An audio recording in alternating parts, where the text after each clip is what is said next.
You didn't join George, sir. You are not, no, we're not able to find you to allow you. Shinil, sir. George, sir is there, it seems, waiting. George, sir. You can see on Zoom it's full. Zoom, Zoom only we're seeing.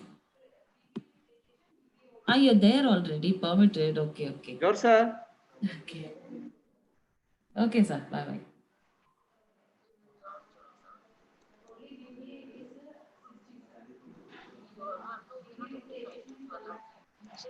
Ah. But he is not muted. He is muted. George, sir. Sir. George, sir. Yes, sir.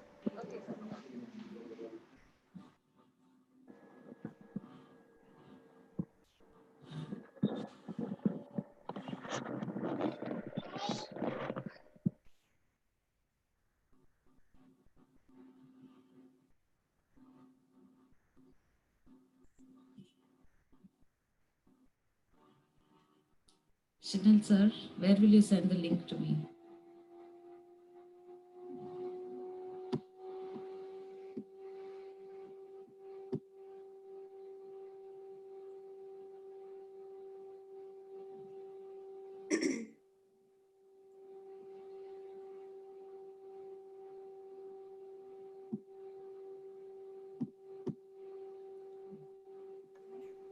Angela, ma'am, live streaming is going on. Link.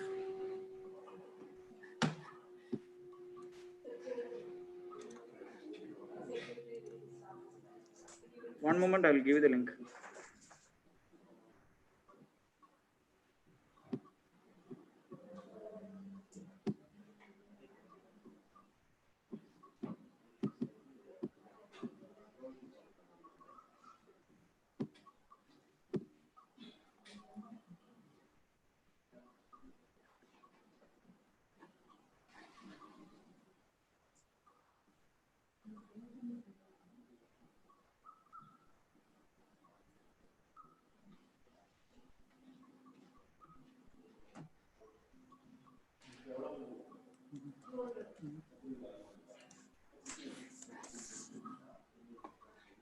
Sandhya, ma'am, the total registration is 2,277 so far. See how many turn up. Yeah, let's see. Is this already live now? Yeah, okay.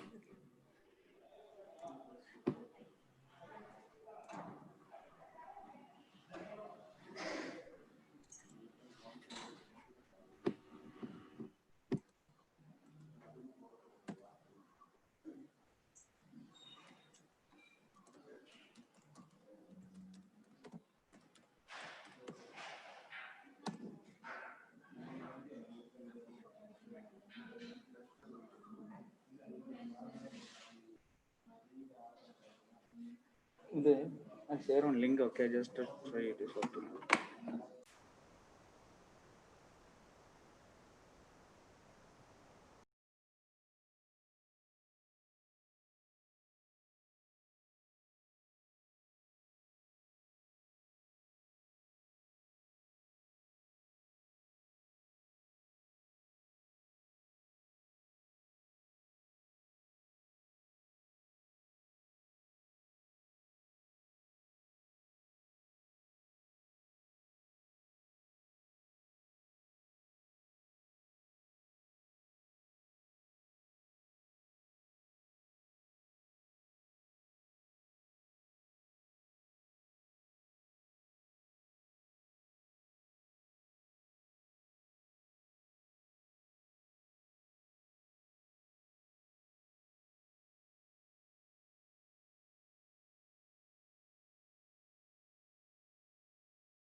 Yes, sir. Can you hear me?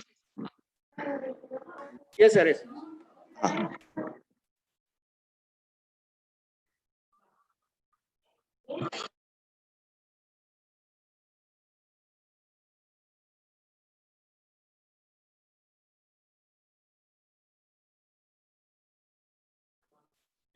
yes, sir.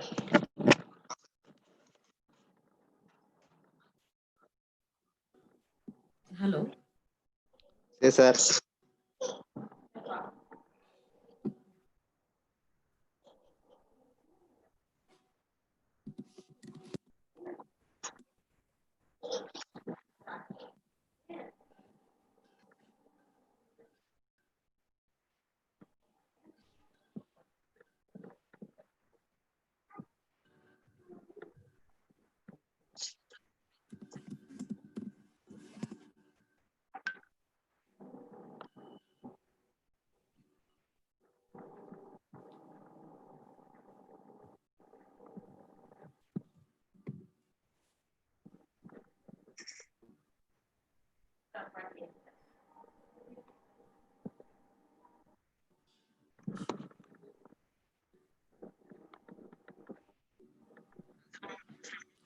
Okay, we'll be starting the session exactly.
Am I audible, ma'am?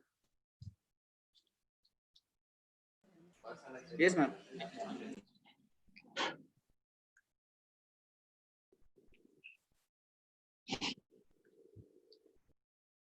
Can you hear me? Hello? Hello, can you hear me? Yes, ma'am. Yes. Okay.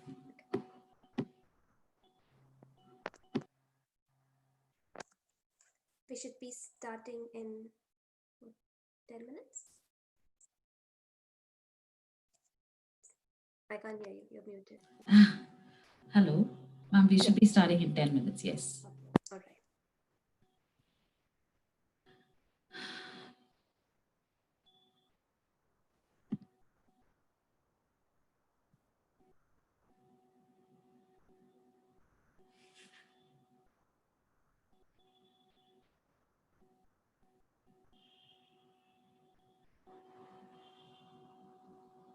Two minutes.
A very good morning to people on YouTube Live. So we'll be starting the webinar in another 10 minutes time.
participants, please do not try to unmute yourself.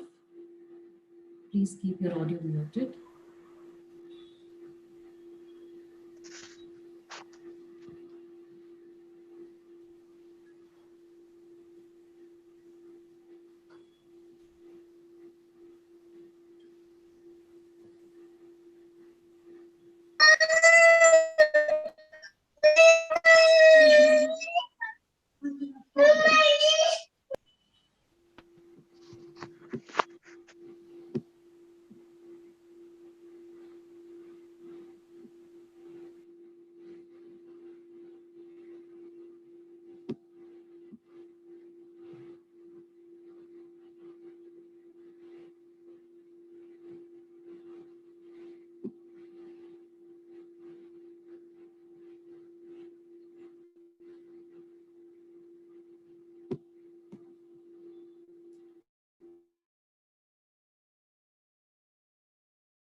very good morning to the resource person, the participants on Zoom, and the participants in YouTube Live. So we'll start the webinar in a few minutes. Before that, I want you to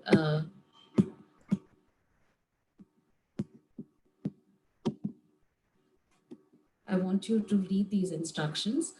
So we've already sent the Zoom and YouTube link. I think all of you have received it. And please make a note of this. The feedback link will only be sent after the resource person has finished speaking.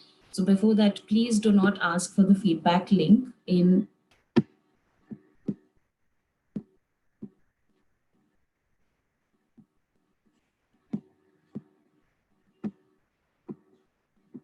Hello.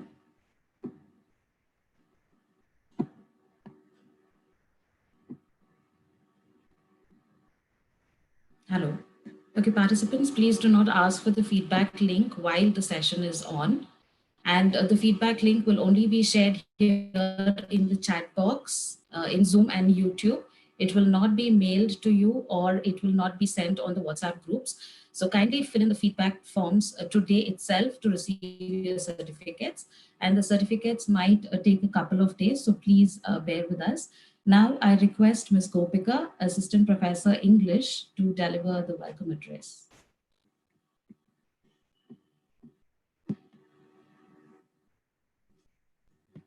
Hello.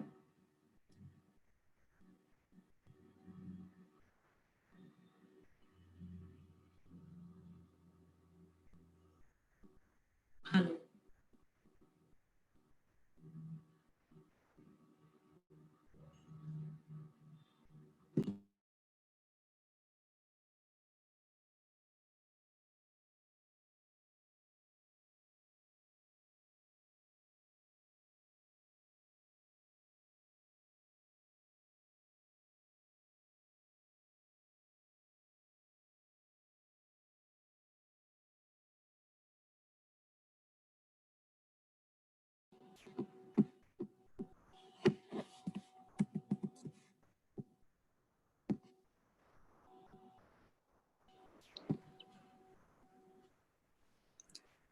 Good morning, everyone.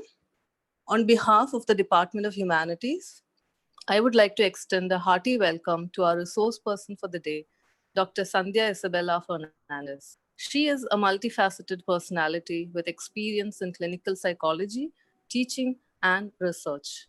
Ma'am completed her PhD in psychology in the year 2018 from the University of Waikato, New Zealand, and has nearly 14 years of clinical experience to her name.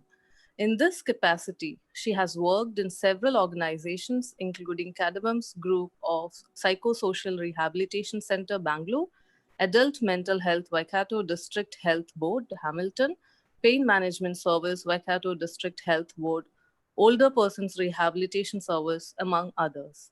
Presently, she is a registered clinical psychologist at the New Zealand Psychologists Board and Rehabilitation Council of India. Over the years, ma'am has given several presentations and attended numerous workshops and seminars in the field of clinical psychology, making her an ideal choice for today's webinar on the role of brain in psychological trauma. A hearty welcome to you, ma'am. I would like to welcome our Principal, Reverend Dr. Sabu George, and our Vice Principal, Reverend Abraham PJ, to this webinar. I also welcome all the participants and faculty of Department of Humanities to the webinar. I now request our resource person, Dr. Sandhya, to take over the session. Thank you.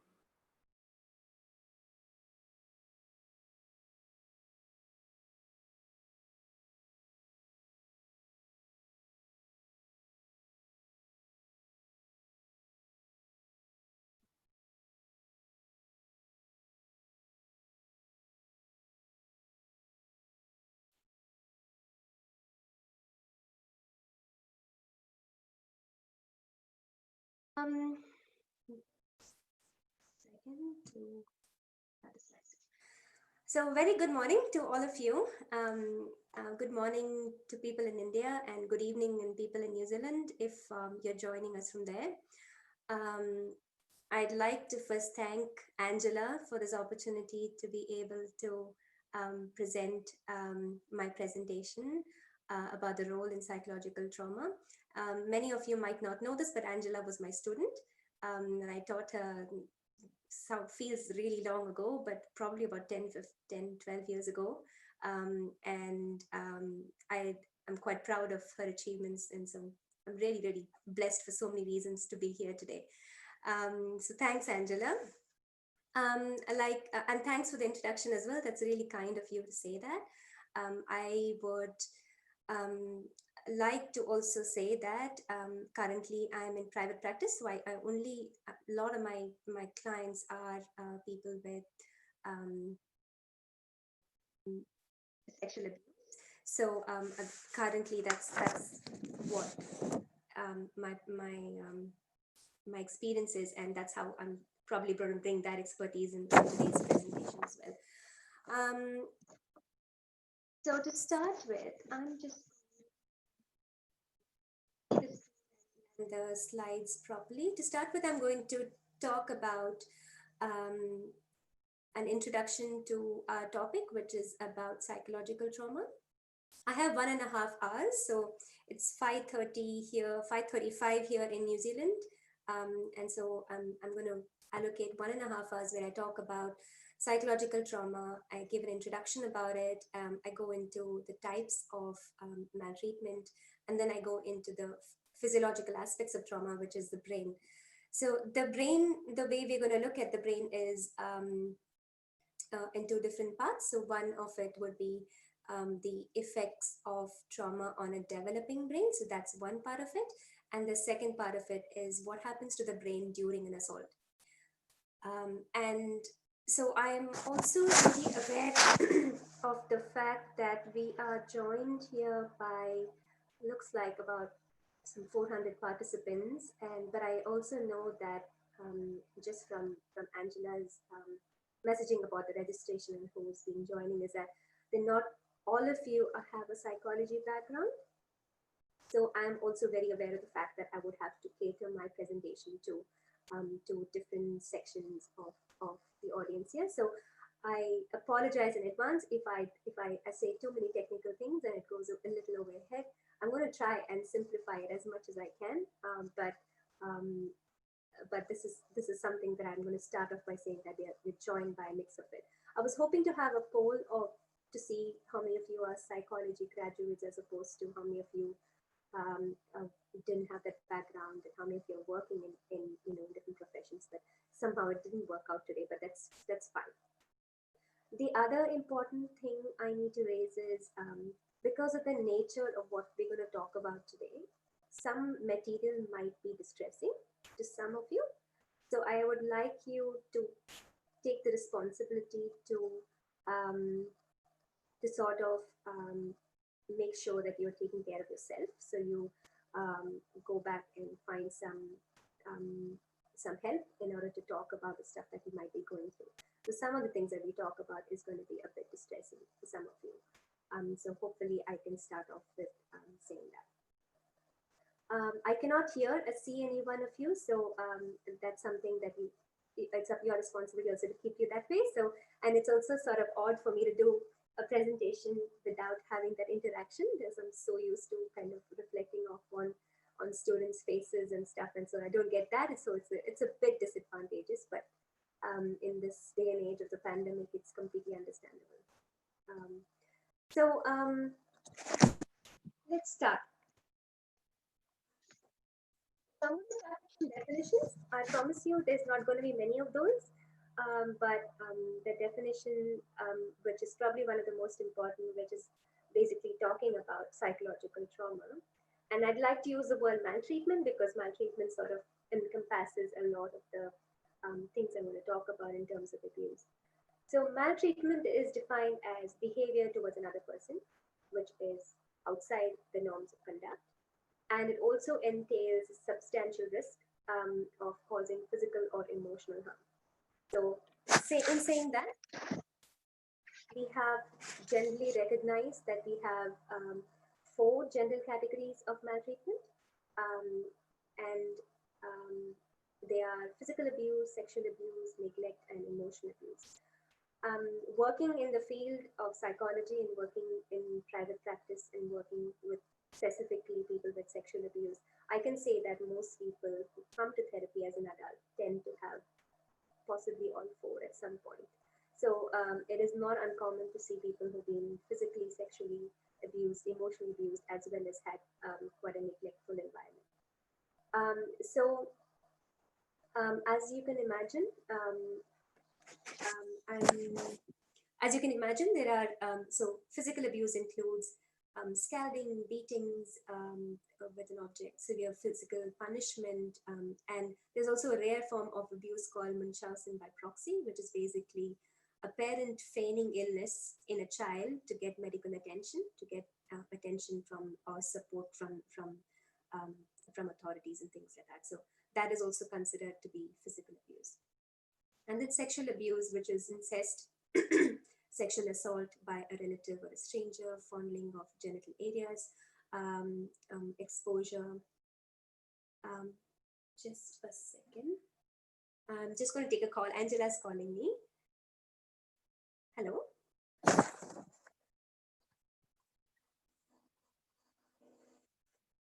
Oh, sure. Can you just let me know if it is making a difference now? If I do this? Is it better? I'm talking now. Can you hear me? Okay. Okay. All right. Okay. So I just got a call saying that my volume was probably too low. I'm not sure what's going on with that. Hopefully most of you can hear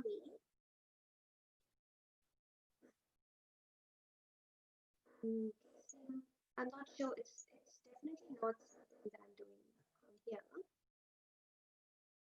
here. Hopefully you can hear me now. I'm going to try and speak up a bit and maybe hold up this to my mouth. Yeah, is it better? Okay, cool. Cool. All right.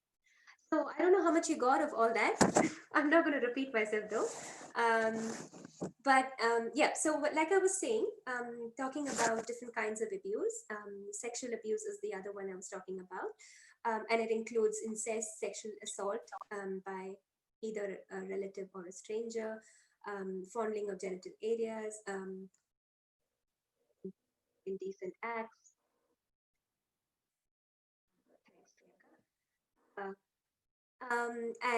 And so that's and involvement of child pornography. So we have that kind of comes under sexual abuse. And then we have neglect. Neglect is often not talked about, and I want to kind of touch about that a little bit. But neglect is basically when there is an absence of something, especially in childhood when there is a lot more needs of attachment and bonding, which causes far more psychological implications in terms of neglect. But neglect can be manifold. It can be educational, it can be the lack of supervision, the lack of seeking medical care when required, the lack of physical and emotional presence, physical needs, and abandonment.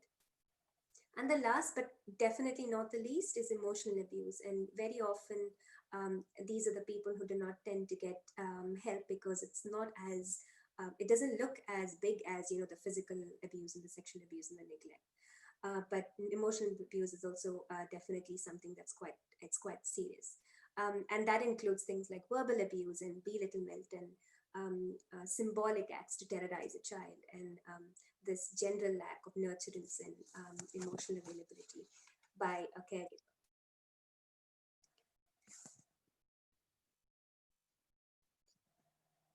Okay,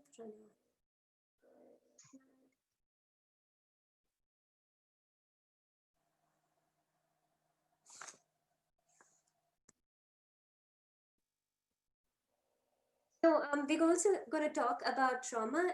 So the maltreatment is one part of it, but trauma is in itself. There are two kinds that we can see. We have a single event trauma, and then we have process trauma. So it's also classified as type 1 and type 2 trauma. Single event is this one sudden, unexpected, and stressful event that happens, and Examples of it could be a school shooting or a flood or earthquake. So that would be a single event, example of a single event trauma. On the other hand, so if you all can see the picture over here, the first event, single event, is the Chennai floods that happened a few years ago. So that would be classified as a single event trauma. And then you have process trauma. Process trauma is unrelenting, ongoing stressors that is met with a lot of fear and anticipation of distress, and so it's got just constant, ongoing stressors. And examples of that would be being in a war situation, or being in an environment which is filled with abuse, which the abuse kind of continues ongoingly. So that would be called as a process trauma.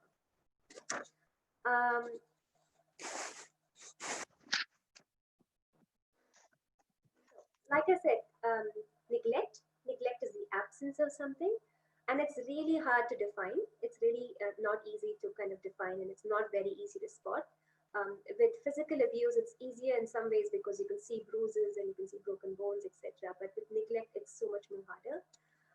Neglect, like I said, is particularly harmful in really young kids. So babies, infants, etc. It's really, really hard to see. It's really that's when you can actually see it. And infants that young need holding and touching and soothing in the way that adolescents don't need that. So what is neglect in one life and one age is not neglect in another age. So it kind of varies across the lifespan. Neglect cases may occur at any point of the child's development, like I said, but then it usually is identified as when they are quite young by health professionals or educators, where they see that the child is extremely small, extremely light. So in that way, they're usually suspected if they weigh the child is especially small. And if it's non-organic, so that's if they're medically all right, they tend to put on some weight when they're in the hospital, when they're admitted in the hospital, or they're separated from their family, so that they tend to kind of put on some weight. And so that's why we know that that was actually neglect, in the sense that people were not providing them with what they needed. There are 4 kinds of neglect. I am going to talk about one in brief and show you a video later on in the session. The types of neglect are fourfold. One is occasional inattention. The second is chronic understimulation, not being able to stimulate the kid or give enough of kind of attention throughout the child's view, and severe neglect in a family context, as well as severe neglect in an institutional setting. So you have these 4 types of neglect that happens. I am going to talk about severe neglect in an institutional setting while we talk about the brain, because I think that's really interesting. That's where it actually a lot of how the trauma affects the brain. I'm going to talk a little bit about the impact of maltreatment, of abuse, of psychological trauma. The impact is quite, so I'm going to talk about psychological impact of it, cognitive impact of it, and then the behavioral impact of it. So hopefully we can learn a bit more. Psychological impact of trauma, of abuse, especially childhood abuse, is quite significant, in the sense that even after a child grows up, or child gets a diagnosis and a treatment, and the significant interventions that have gone through, people who have had emotional neglect, they tend to still suffer the consequences of the psychological impact of abuse. And so we found that young adolescents there've been research conducted in young adolescents who have been diagnosed with neglect, like they've actually had low body weight and stuff, and they knew that they were not being fed appropriately, not being attached properly. They tended to be more defiant and more hostile, and so that was one thing that people had found out. And also young kids, if there was psychological impact that happened right immediately is that they would show quite stressful behaviors like problems with feeding and irritability, and that social responsiveness that you'd see in kids where they'd smile at an adult or respond to a face. All that would be deficient right from the beginning. And unfortunately, with this kind of neglect, it is a cumulative risk because it's not necessarily just nutritional deficiencies that these kids face. It is also a combination of nutritional deficiencies as well as emotional deficiencies, and attachments are not formed, and abuse is also a part, like physical abuse and all that also would be a part of it. So it's kind of a cumulative risk because these kids tend to have lots of things going on. And I'll show you later about, I'll show you videos of kids who've been neglected in institutional settings. You will find them really quite different from the kids that you and I would have seen in everyday life of our friends and maybe our own kids. Where you can see them sort of not responsive. They would not have eye contact. They wouldn't respond to you. They wouldn't have that smile that you see in a kid, that playfulness that you see in a kid. And so all of that would also kind of lead the parents to feel that that attachment that has to happen from the other end doesn't seem to happen. So that lack of smiling, that lack of expression in face, that gaze erosion, all of that stuff would be quite different. Would also trigger a parent who would not be able to attach. We're going to talk about cognitive impact now. Cognition meaning anything to do with the brain in terms of thinking and your problem solving intelligence, your language, your making sense of the environment, remembering stuff, etc. So there is a definite link between abuse and cognitive impact. One of the things that they found is that a lot of people who had kids who had physical abuse or even neglect tended to have intellectual disabilities. They had lower IQ, they had lower verbal intelligence, so the language would suffer kind of drastically. Kids would, with abuse, ongoing abuse, almost always have school problems. So they almost always show problems in school performance. This is again a very important part because I am going to talk about this later on when I'm talking about the brain. So all this will make sense as to why is it that they have actually lower performance in school. They also tend to have a lot more aggression. So they tend to perceive information around them a lot differently to a kid who's not been through physical abuse. For example, I'm going to use this example again. So I have had one of these clients in the past who has had systemic long-term sexual, physical, emotional abuse as well as neglect. So she's probably one of the most severe cases I have seen. I will not go into the details of things that they've gone through. She's gone through, but she ended up. So, like for example, one of the things that used to happen is that she used to get beaten randomly without any kind of, it was quite unpredictable. It was nothing because it was not a punishment of sorts. So that led her to being an adult. She would sort of look at people, and if they were looking back at her, she would automatically attribute that gaze, that look from the other person as this person wants to be aggressive towards it because that's all she knows. And so a lot of kids who have been abused, they tend to have this immediate reaction to having to having that kind of interpretation of situations. I'm just noticing a lot of people are putting their videos on. It's becoming a little distracting for me. If you can make sure that your videos are turned off and don't turn it on, it'd be really good because it's a bit distracting. It keeps coming up. Okay, so moving on. Usually, yeah. So behavior is also it does in the sense that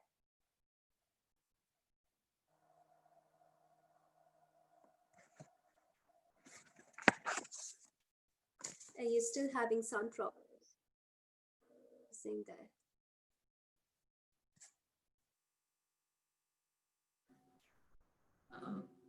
Ma'am, what happened? Is there still, are you still having sound problems? No, ma'am. It's fine. Right? Yeah. Okay, all right. I just got this. I saw this message. Maybe it was an old one. That's fine. Thanks for that. The problems of having an online webinar where it's really hard to know if anyone's listening even. But I'm hoping now you can all hear me, and I'll try and be loud as well because I know I'm really soft spoken. All right. So next one we're going to talk about is psychosocial impact.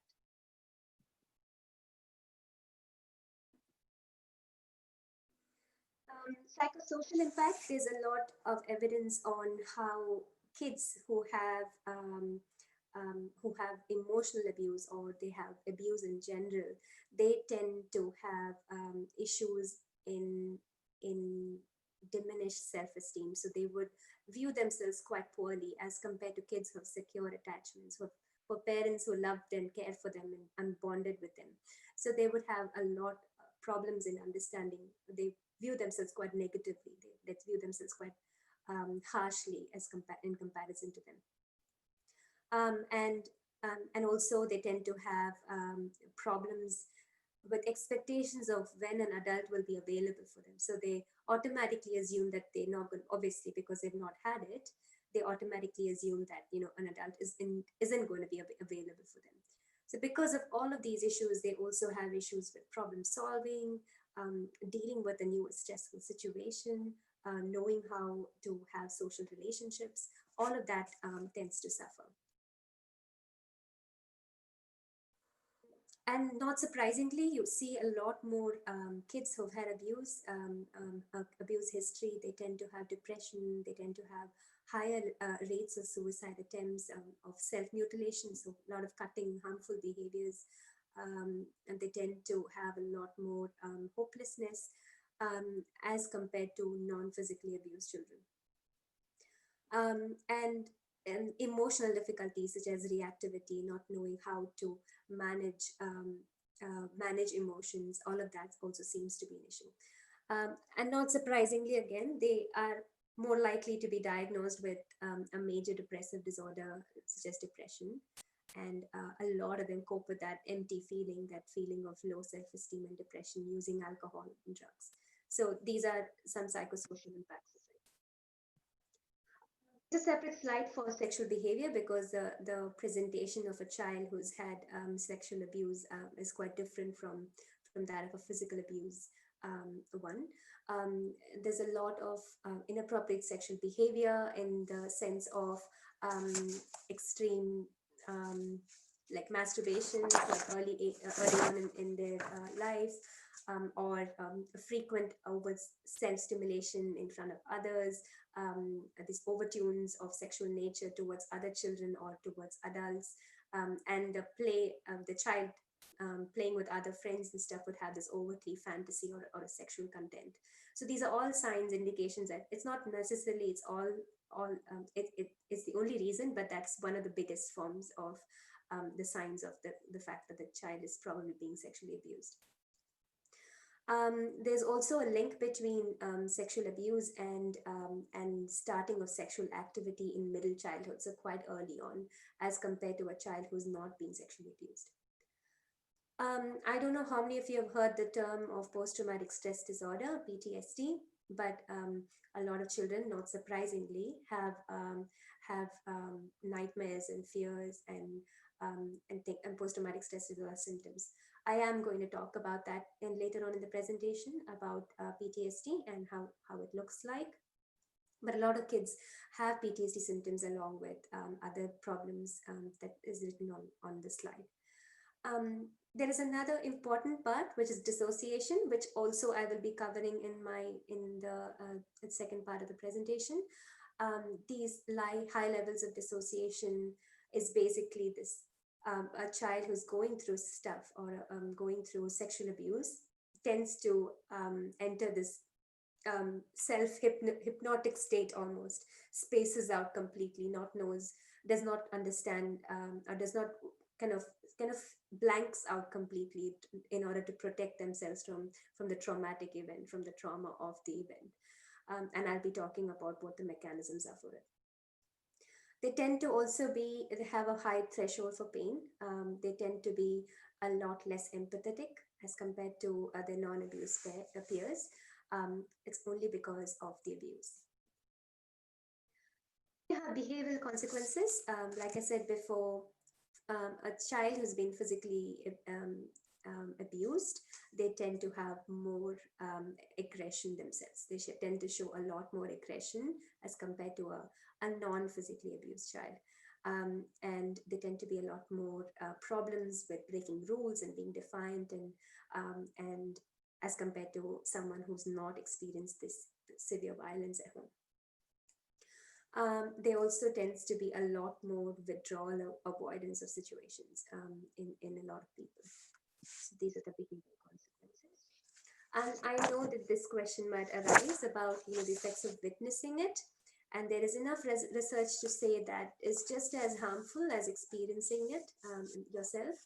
So witnessing a parent parent or a sibling being hurt is just as harmful as being the victim yourself. And a lot of people end up growing up to think that that's the way to resolve conflict. So violence would be a good way to resolve a particular conflict in a close relationship. There's also higher levels of oppositional behavior, so opposing the rules and opposing authority. There's a lot more of that. Okay. We have the diagnosis for people who do not come from the psychology background. This blue book is sort of the Bible of diagnosis in its sorts. So it has all the diagnoses that could be given to a person who has a psychiatric or a mental health issue. There is also the ICD-10, which is also used in India a lot more, which also has the diagnostic criteria for different mental health disorders. So DSM-5 is the Diagnostic and Statistical Manual of Mental Disorders, and this is the latest one, the 5th edition. So not very surprisingly, as you can imagine, I've sort of named most of depression and PTSD and anxiety and all of that already. Not surprisingly, people with who have faced trauma, especially long-term trauma, they tend to have a more higher incidence of having mood disorders. They tend to have depression a lot more. They tend to have anxiety disorders diagnosed, PTSD, of course, psychosis, like schizophrenia, etc.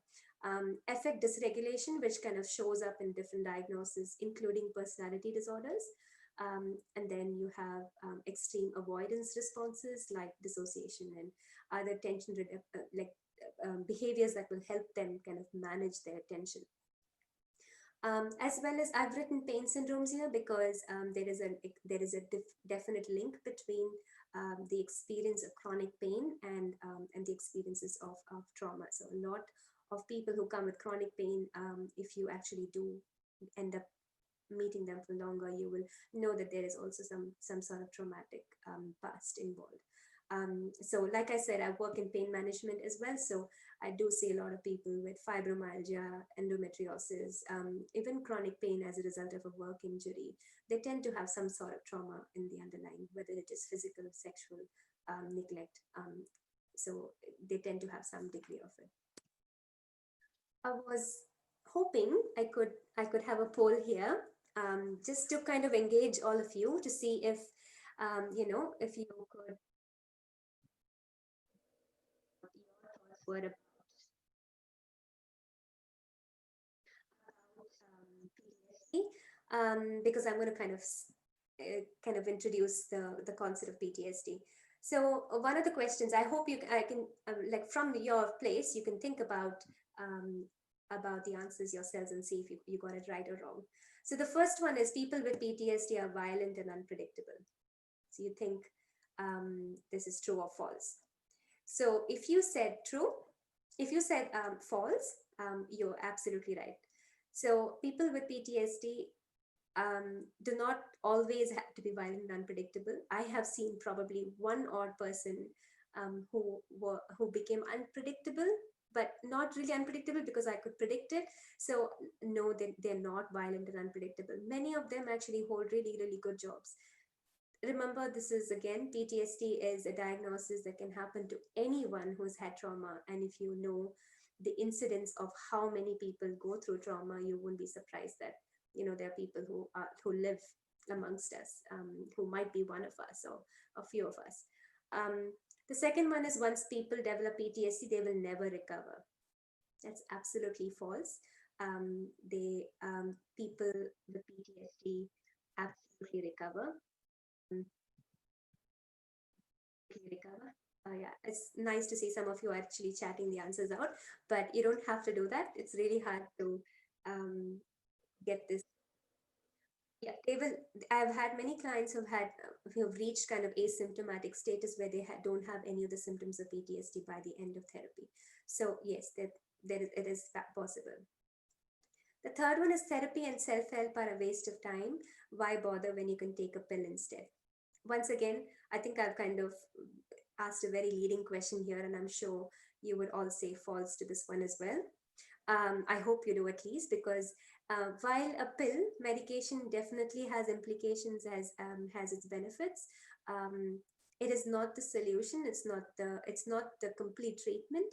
It can help you achieve some sort of relief for the time being. So for example, you might sleep better. The person with trauma, I mean, can sleep better, or they might have a reduction in anxiety for a short period of time.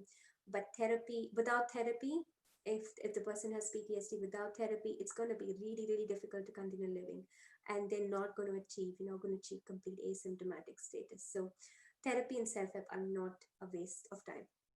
Again, the benefits of, if you had to compare therapy and talking to a friend, I'd still go with therapy. Talking to a friend is great because that's a part of the recovery process as well, but that's not the only thing that's going to help. You need to have therapy for it to help. So criterion for PTSD. So what is PTSD? One, the most important part of PTSD is that the person should have been exposed to a traumatic event. When I say exposed, it does not mean that the person has had to have gone through it. It does not even mean that. It could just mean that the person needs to have experienced, witnessed, or been confronted with the potential risk of being hurt.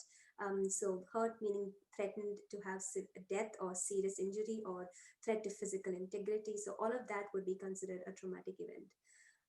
The person's response would involve fear, helplessness, and horror. So that's the first criteria of it. The second one is you need to have at least one of this. So again, in the criteria of PTSD, please don't go diagnosing yourself, because it needs to be done by a medical professional, a psychologist or a psychiatrist. So don't go diagnosing yourself. So an intrusive element, you need to have at least one of these symptoms. It can be an intrusive, a recurrent recollection of the event. So you're doing something and you're giving a webinar, and then suddenly the memory comes flashing back without your conscious effort. And so it's kind of intrusive. It kind of bothers you because it comes back into your brain. The second one is recurring dreams of the event. So you can have dreams anywhere. So when I say recurring dreams, it has to be dreams that happen quite often. The dreams, obviously, you would guess they wouldn't be pleasant ones, so they're nightmares. It can also range to be a night terror. So I used to have a client who used to have night terrors where she would have a nightmare and then wake up in the kitchen, not knowing how she reached there, just completely screaming. So that would be quite severe. That would be classed as a night terror. So recurring, that's quite extreme. And then you have people who, like I have another client in the past who would urinate herself, like she would wet herself because she had a nightmare. It was so horrible for her that she was that freaked out. And while she was that freaked out, she also felt like the whole experience was happening again. She could actually smell the person. She could feel like it's happening again. She could feel things that are happening, that happened to her in the past, that was happening now. She could actually have a somatic experience of it. She felt it all happening. So that sudden acting out is called a flashback. experiencing it completely. So that also does happen in terms of PTSD. And then intense psychological distress. So obviously it's very, very distressing. You cannot imagine how distressing it is if you haven't gone through it. Um, it is distressing when there is an anniversary. It is distressing when there is a person that reminds the person of the perpetrator, for example. So people, places, smells, anniversaries, dates, all kinds of things can trigger the person. So that intense psychological distress seems to happen. And physiological response to the internal or external. Then you have the avoidance features. Again, you need to have 3 of these symptoms. The person needs to have 3. One is, so all of this is to do with avoidance. So one is about efforts to avoid the thought or feelings associated with the trauma, completely avoid it. Efforts to avoid activities, places. So most of my clients will never watch a movie that has rape involved in it. They would not read a book that has a rape involved in it. So they would completely avoid the situations, places, activities that would remind them of the trauma. And sometimes it is also quite far-fetched. It would be quite, like, for example, a client of mine wouldn't go to a particular supermarket because that would trigger them off. So another important part of the avoidance features, which comes under avoidance, but I don't see it as active avoidance, is psychological amnesia. This bit also I will be covering later. Psychological amnesia is basically the inability to recall an important aspect of the trauma. The trauma is the person isn't able to kind of remember, bits and pieces of the actual event, and finds it very hard to kind of bring it up. There's a diminished interest in significant activities. This lack of feeling of attachment with another person that you need to have, that also seems to be a problem. A restricted range of effects. So effect as in your emotions are quite restricted to feeling a certain way. And a lot of PTSD clients would have no clue as to, they would feel that, they don't have a future. They don't have anything to look forward to, that, they're not capable of having a relationship, and they're never going to be able to achieve what they wanted before. And so this kind of sense of, a future kind of shortened is also present. The other ones are, the other symptoms I think you need to have, forget the number, was it at least two of these symptoms, which is difficulty falling asleep or staying asleep. And that involves so a lot of people with PTSD would not be able to fall asleep, or they would not be able to stay asleep, either because of a nightmare or because it's really hard. Irritability or outbursts of anger. A lot of people have this very sudden, quick switch from being irritable to a full-blown anger. So they tend to switch. They tend to have quite a lot of that.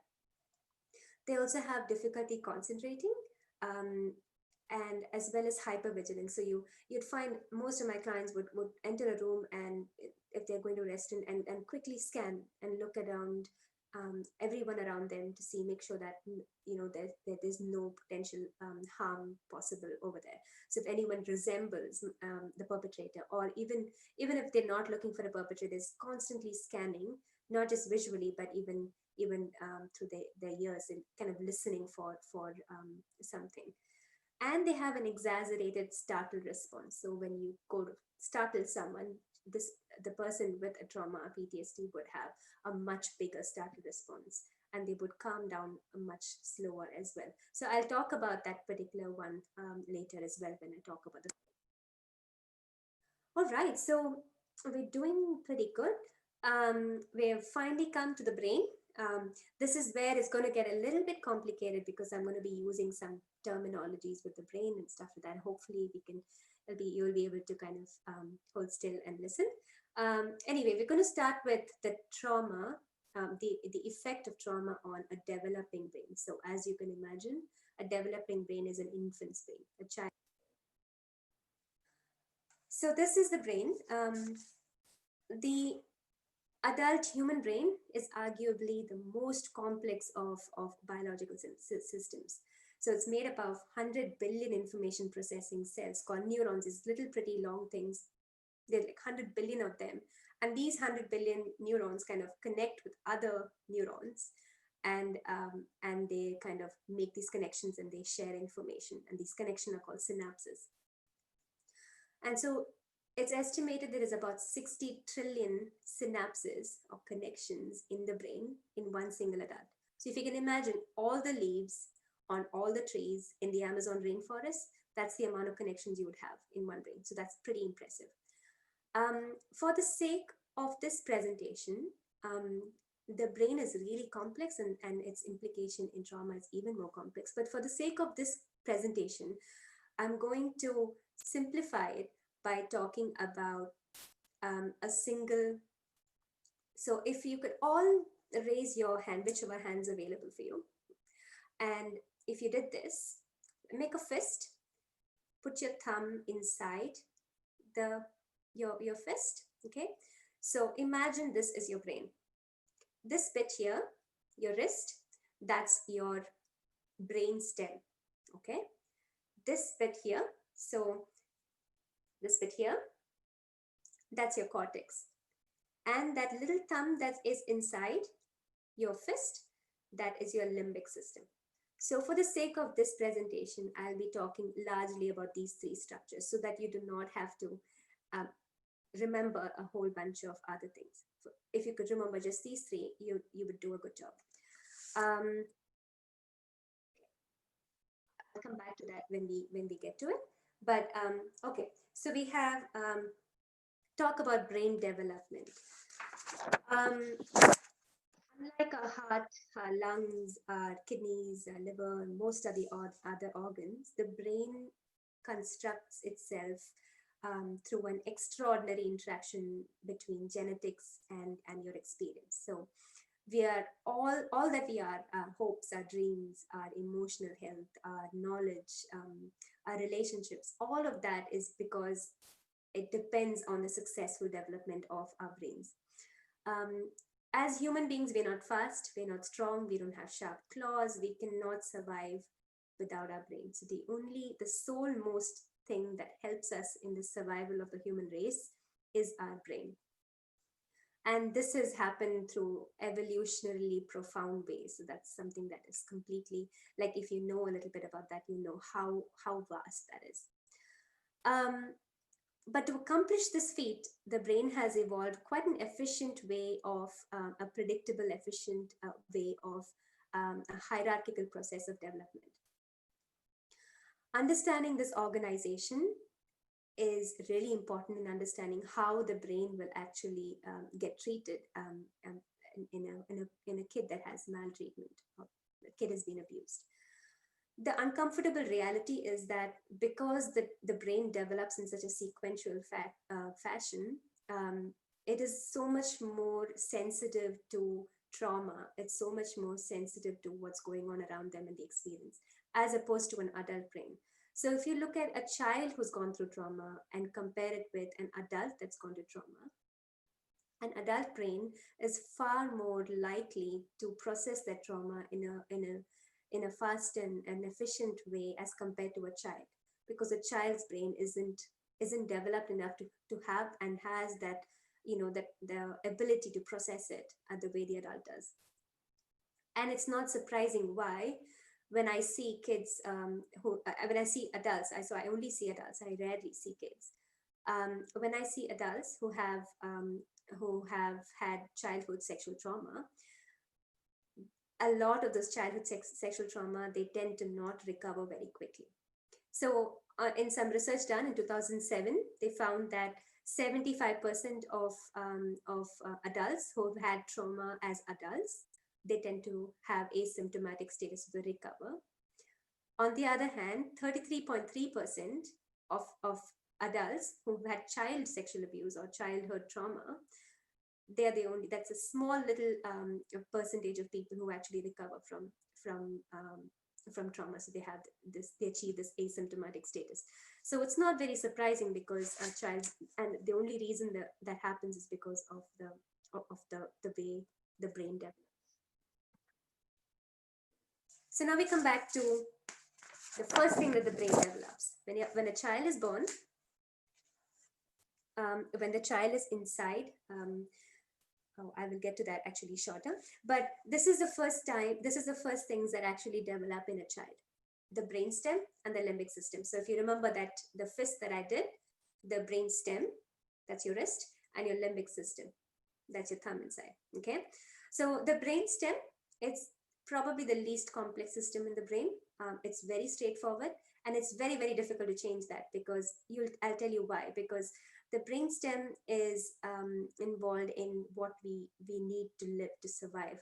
So it consists of I'm going to say some words, you don't have to remember these, but psych students might know these already. It consists of the medulla oblongata, which is involved in cardiac, in respiration, in vomiting, in autonomic functions, in breathing, in heart rate, and blood pressure. And then it has something called pons, P-O-N-S, and pons is involved in sleep and breathing and swallowing and bladder control and hearing and balance and all of that stuff.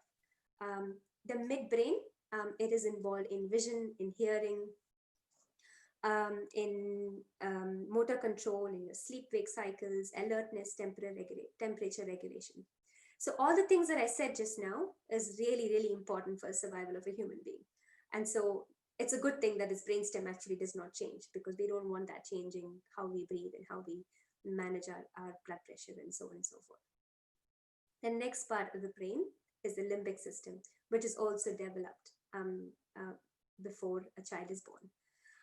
The limbic system is also known as the emotional brain. It is a center of emotions, motivation, and memory. Again, I'm using these terms quite simplistically.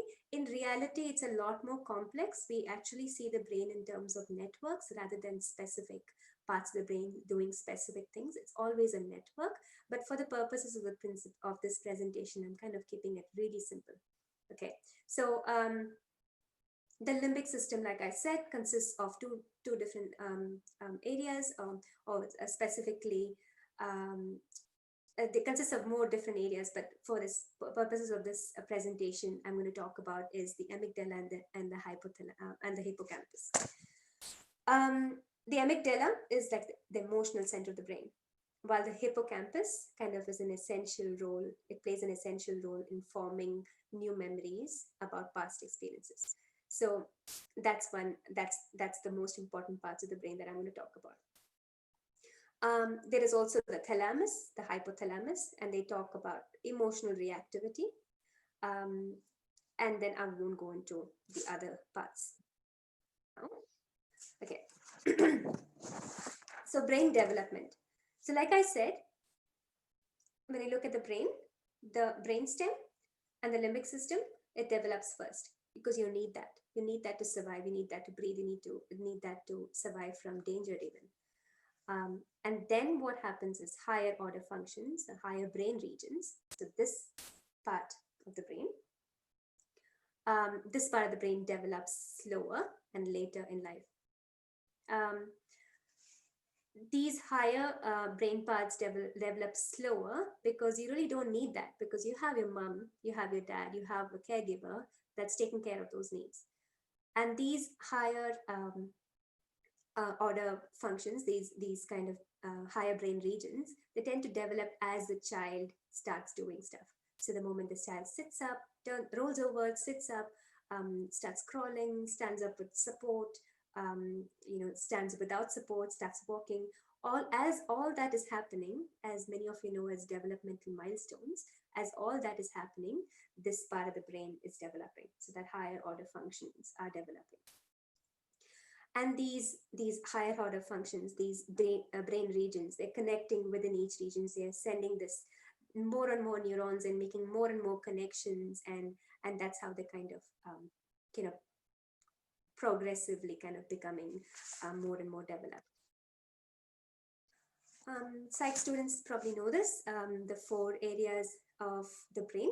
So the cortex, which is the last to develop, the cortex is that outer covering, the thin layer over the brain that covers the brain. It is gray, it's gray in color because it's actually gray, so it's called gray matter. It's actually quite simple. The gray is because it has, so these neurons, these pretty little neurons, they actually, some of them have myelin sheath around it, so some sort of protein around it, which kind of makes that synapse, the connection between neurons, quite quick. The gray matter doesn't have that insulation, and that's why it looks gray. Anyway, so you have 4 lobes, which is your frontal lobe, parietal lobe, occipital lobe, and temporal lobe.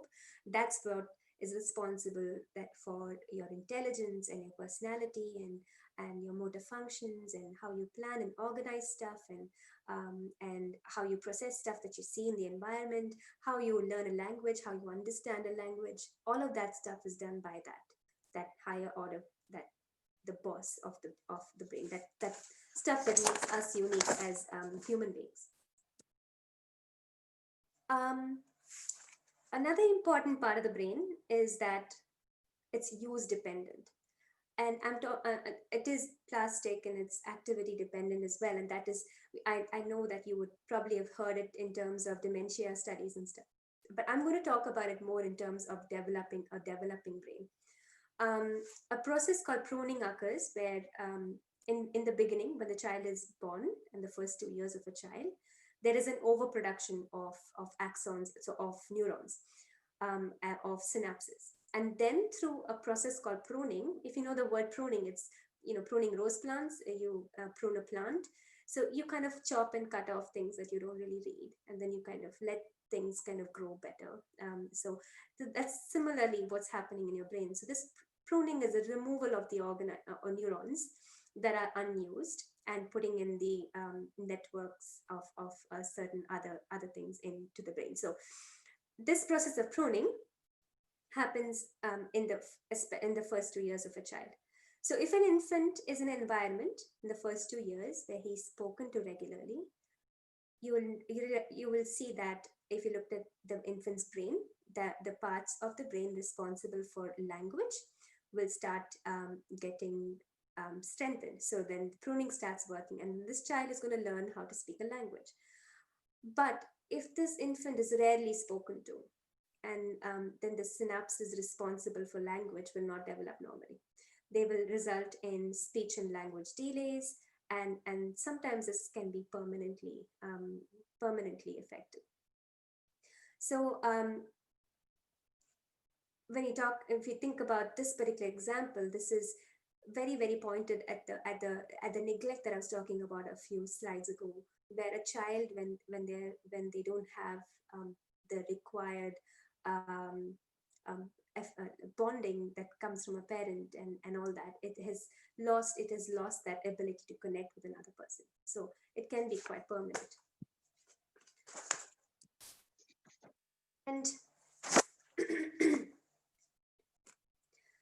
the brain sort of interprets meaning as it processes new information as well. So new information comes in, and then it connects with past experiences. So as soon as a traumatic event happens early in life, and then you have the person goes out, and then there's a new experience that comes in. It might not be traumatic to most people, but because the traumatic experience is this big thing that happened, they automatically get connected with each other. And so they all sort of resemble each other, and they sort of become a big part of what the child is. So then the pathways in the brain that has caused links between new information and old information becomes really strong. It's almost like walking through a field over and over again. I'm sure all of you have had that, where the more you walk through it, the more the grass is going to pave a way. That's the same thing that happens in our brain, where these things become stronger and stronger and stronger.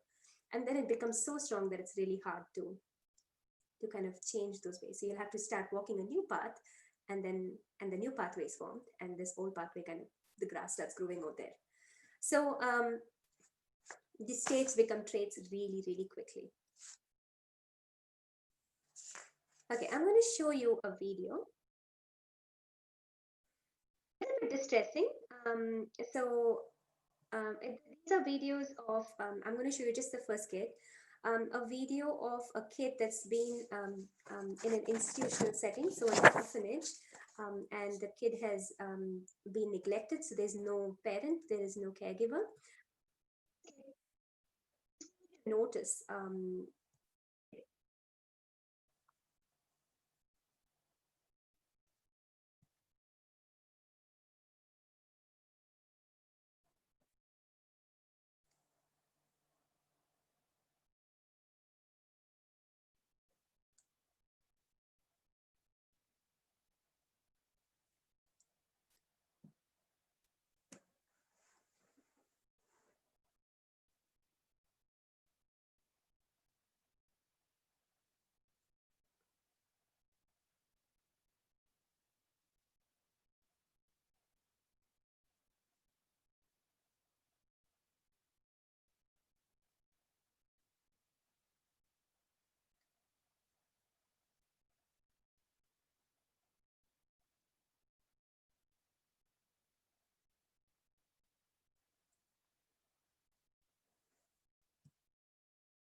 so that was really hard to watch. If you've just watched that video, that video is about a child that's what 9-10 months old, and if you've seen a 9-10 months old child, it's this child is definitely considerably smaller.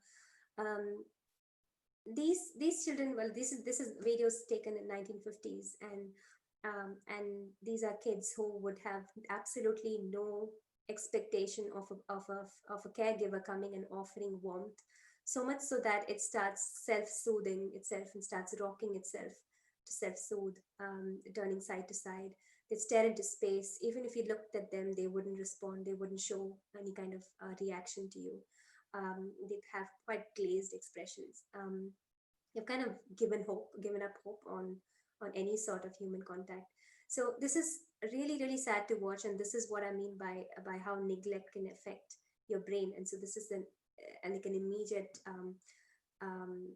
view of what you can see, what the brain might be of this child.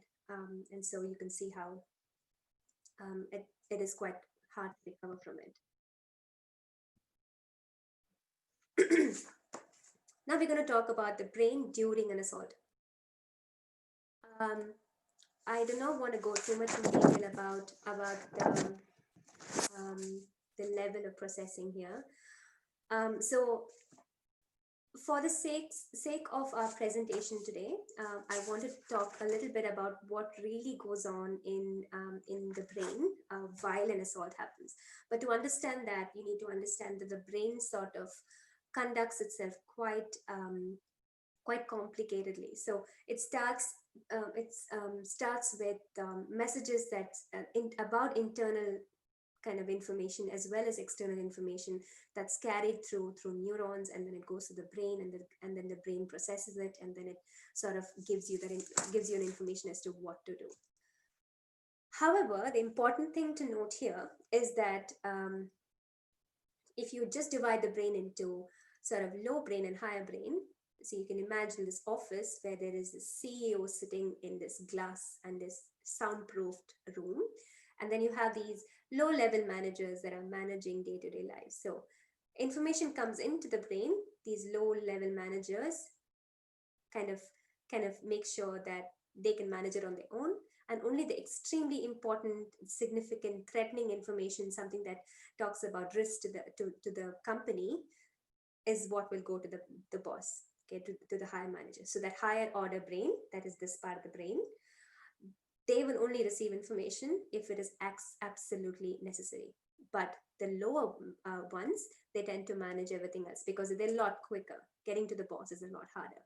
This part of the brain is a lot slower than your limbic system in your brainstem, because it requires that element of having to pay attention to information and remembering what you've learned from the past, and so on and so forth. So all this information sort of comes in through the spinal cord, for example. It goes through the sensory information from your eyes and your ears and whatever you're getting. All that information is sort of going through to your brain stem. your brainstem and the other parts of the, like the lower brain, and then they are processed and then they are immediately acted on. And because they do like that, you do not have any conscious awareness that it's happening. Whereas if it went to the higher order functioning, your conscious awareness would be present. You would be able to understand why, what, etc. You get more information about it. The reason why I'm saying this is because a lot of the times when a trauma happens, or all the time when a trauma happens, your boss is not being contacted because it's too slow. And if you waited for the boss to come and help you, you're going to be hurt. So it is these managers at the low level brain areas that are actually going to help you and provide you with some sort of solution quickly, because that's what you need. So these primitive parts of the brain, so your brainstem and limbic system, like I talked about, amongst others, they respond really reflexively. They're really, really quick. They are primed to recognize danger. So they know that there is going to be a dangerous situation around them. So these stimuli, these information that comes through your eyes and your ears and all of that, they tend to be matched, sorted, and so immediately gone into, okay, this matches something that happened before. So that information is stored in your lower level brains as well. So it sort of goes immediately there, and it offers, it kind of connects with information that you've had before, and then it sends off information to the rest of the brain saying that, okay, fine, this needs to happen, this needs to happen. So it happens really, really quick. So this sort of information is not, like I said, not available for your conscious processing. So you really don't know what you're doing because it just happens there automatically. So there's really no talking about what the consequences are. So if I give you an example of a kid standing in a queue for lunch, and this kid has been, imagine this kid has been physically abused all their lives. So there's a kid behind, and this kid has bumped into this kid. So this kid who's been physically abused has, that information has come through that this person has bumped into him. It reminds him immediately, not consciously, it happens again very, very subconsciously. It reminds him of the information that, this means danger, this means abuse, this means physical abuse. And so he immediately kind of goes back and says that this person actually tried to hit him. So he becomes really angry towards this kid and becomes hostile towards him and starts hitting him. So that is really quick. There is no thought about what's going to be the consequences. There's no thought about what if it was a mistake. All that is not even possible because the lower level parts of your brain is acting. Your higher level, the boss man, is not aware of what's happening. The boss man later on reflects on what happened. But until then, the boss man is just lying, is there because it's too slow. We don't need that right now. We're in danger. I want you to watch this. If you do not like snakes, not watch it. Short video. I just want to kind of ensure making a point.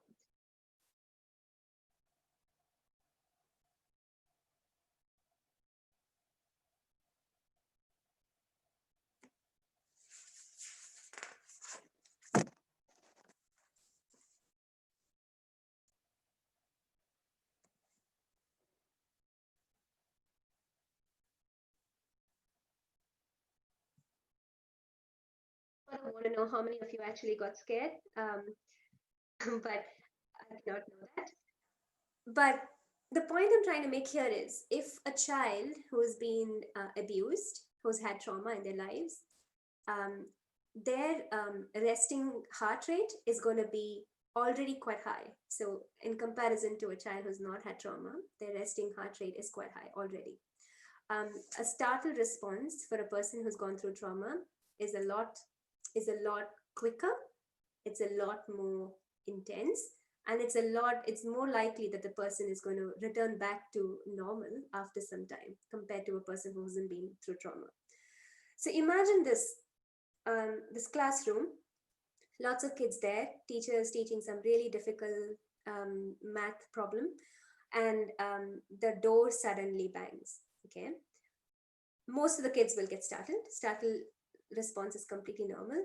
Most of the kids get startled, and there'll be two kinds of kids. The kids who've gone through abuse will hear the startle, and they still, after they realize it was a door, they still are still super aroused. So for them to actually come down is going to take a longer time. So imagine how it would be for this kid to learn. This kid is not going to be paying attention to what the teacher said. On the other hand, you'll have a non-abused kid, a kid that's not gone through trauma, who gets startled, sees the door, comes back into the room, and goes back to paying attention to what's happening in the class. So it's a lot different for a lot of reasons, and one of the reasons is that trauma affects the brain very differently. This is where I talk about the amygdala hijack. So again, the limbic system. As soon as you have a person, so if you remember the brain that I talked about, as soon as there is a threat, as soon as there's something that comes in that is threatening, there is a saber-tooth tiger that's come into the room. Like I said, boss man is too slow. So amygdala lights up completely, and amygdala takes care of the fact that I'm going to respond to this. And what is my response going to be?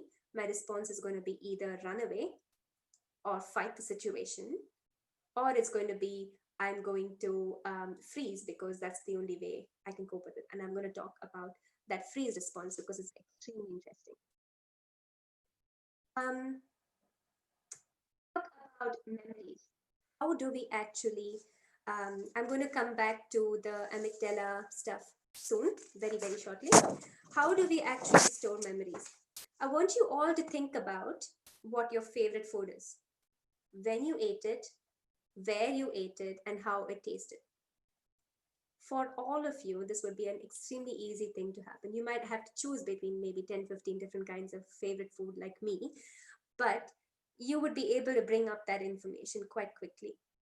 So this is an example of a normal memory. Not all memories are the same. This is a normal memory. It's stored in your cortex. So it's stored in this. It has controlled retrieval. That means you are able to willfully bring back that memory when asked. It can be experienced as a memory rather than a re-experiencing. So you're not going to taste that food and feel overwhelmed by it. You're just going to remember how it tasted and be able to describe it. You'll be able to describe it. So you will actually be able to use language to talk about whether it was sweet or salty or spicy. So you would be able to say that. You'll be able to use the language for that. And these memories are interconnected and integrated. So you can talk about the recipe of that particular the food that you like, and when you ate it last, and maybe you're going to eat it tomorrow. So all of that stuff is within your conscious control, and so you can talk about it because it's integrated and connected. On the other hand, trauma memories is not the same. Trauma memories is not stored in the cortex, it's stored in the limbic system, the thumb inside. It has no control over retrieval. So the problem with trauma memories, it'll come up anytime when you're least focused on it. And again, the reason being, the amygdala is constantly looking around, it's hyper vigilant. Remember the diagnostic criteria for PTSD? It's constantly looking around to find something that it needs to be careful about. And so as soon as it sees it, you're not seeing it, so it's not conscious. You're responding to it, and you don't know why. You don't know why you responded to it. You don't know why that memory came back. So there's no control over retrieval. It's very easily triggered. It's easily triggered by things around you. It's easily triggered by something inside you. So a certain ache, a certain pain, a certain smell, a certain feeling in your stomach. It could be anything. It could just trigger a trauma memory just like that. These memories are not retrieved, they are re-experienced. So it's a big difference. You're not remembering it, you're actually re-experiencing it. And it's really hard to put it in words as to how you're feeling. It's really hard to talk about it because there is no language associated with limbic system memories, with the memories of trauma. And unfortunately, like I said, in terms of the PTSD diagnosis, they're completely disoriented, they're dissociated, they're partial, they're incomplete. So it's not a complete memory, and it's a very confusing scenario. So that's what happens in terms of these memories. Okay, I'm going to show you a distressing video, happy ending. So hopefully, I am a big time animal lover as well. So if I can tolerate this video, but it's only because it has a happy ending. So I'm going to talk about this, show you this video and then talk about this shortly.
If you guys were in front of me, I would have wanted to know what you thought. That is a classic example of what happens when the amygdala attacks or the amygdala helps you. So this is what we call as tonic immobility. And many of you would have heard of the fight and flight response when faced with fear, but many of you forget that there is this really important thing which helps us survive, which is the freeze response. So what happened with this impala when you saw him is that he's not pretending to be dead. He actually completely went into a freeze response. His amygdala completely took over. The rest of the brain, the cortex, shut down because that is not needed right now. It's too slow. The amygdala started noticing what's happening around. So if you notice, his eyes were completely dilated. It's completely full. All the resources are kind of gone into survival mode. That's all they could do. And so when they do that, what happens is the predator is less likely to continue attacking it, and it's more likely to escape, like what happened here. And most likely that's what happens. Hearing becomes extremely acute. So this impala is probably listening to every little sound that's happening around them. Hearing becomes very acute. The stress hormones is kind of released really powerfully because that's what is going to help you kind of mobilize all these resources so that this animal can escape. And as soon as there's an opportunity, because it waited for a while, that's it. He gets up and he goes. And that's what I mean by freeze response. Now imagine the same thing happened, and this is a bit difficult. The same thing happened during trauma for a human being. It's exactly the same thing. So that's why when you see a client or you see someone who's just been through a traumatic experience, they tend to have absolutely no recollection of what happened. They even say things like, because it's, again, like I said, this don't happen in your boss man, in your higher order functioning. It happens in your lower brain areas. So they have absolutely no recollection of the fact that it happened. They say things like, I felt sleepy, I blanked out, I don't remember what happened. They say things like that. And very often they're mistaken as, the trauma didn't happen. But in reality, it's the brain actually protecting them, helping them phase out and space out and dissociate from this really, really traumatic experience. So this tonic immobility is actually a survival thing that happens. I kind of really would like to, even in New Zealand, I know of experiences of my clients who have gone to the police station and they've asked these awkward questions about how is it that you don't remember it. and that means it didn't happen, and so on and so forth. So that's something that it's really important that people know that that's what happens when a person goes through trauma. And these are the several neurotransmitters and parts of the brain that are involved in that whole tonic immobility response. I will not show you this video, but if you're more interested in watching this, there is this there are many examples of it online. You can go on YouTube and look at the freeze response or tonic immobility, collapsed immobility. There is also this talent show where this Asian child puts different animals to sleep, including a reptile. It kind of inverts it on its stomach, on its back, and then it's sleeping. But what she's actually doing is she's inducing tonic immobility in these animals. And these animals have, they look like they're sleeping, but they're actually in a stressed position. They're actually in their freeze response where their amygdala is sort of said, no, I have to look after you right now. You need to survive. This girl is going to kill you. So that's something, if you're interested, you can go and look. This is the person putting the shark to sleep.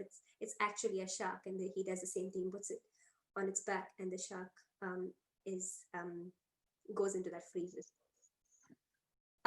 We have now about 5 minutes, 10 minutes. I want to quickly talk about what happens in the clinic, and then we'll go on to some questions.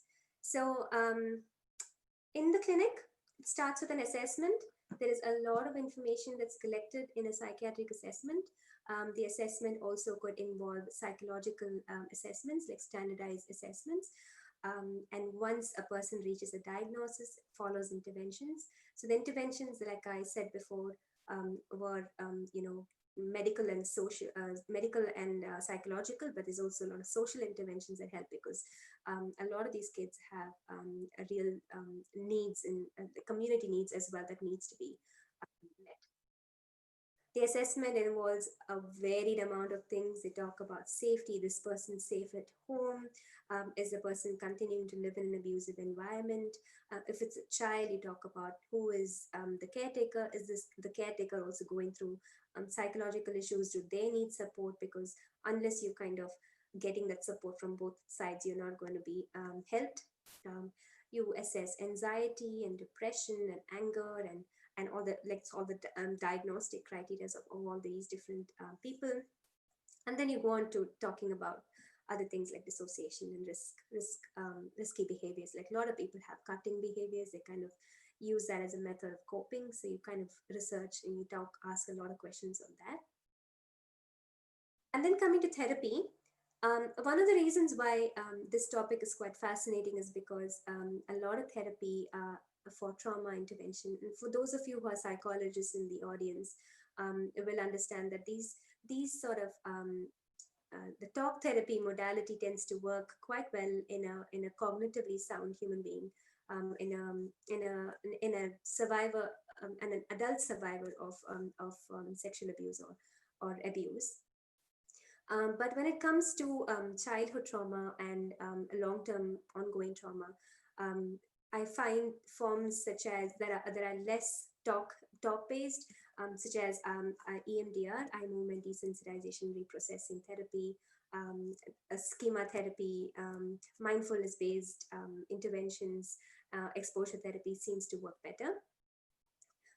If you've seen, I don't know how many of you are familiar with the different kinds of therapy here. Trauma-focused CBT is probably the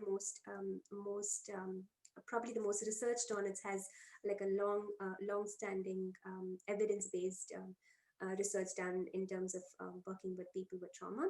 But there are other forms of therapy as well. The latest one that I have been trained in is the EMDR one, which is basically processing the trauma non-verbally.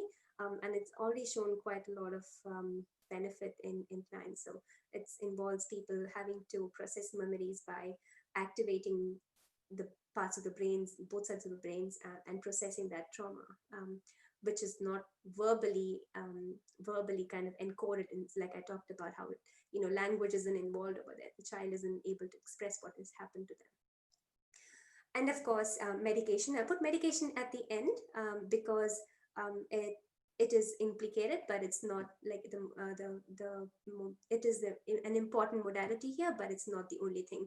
It actually comes, it's quite a small section in terms of the treatment of PTSD, in the treatment of specifically PTSD.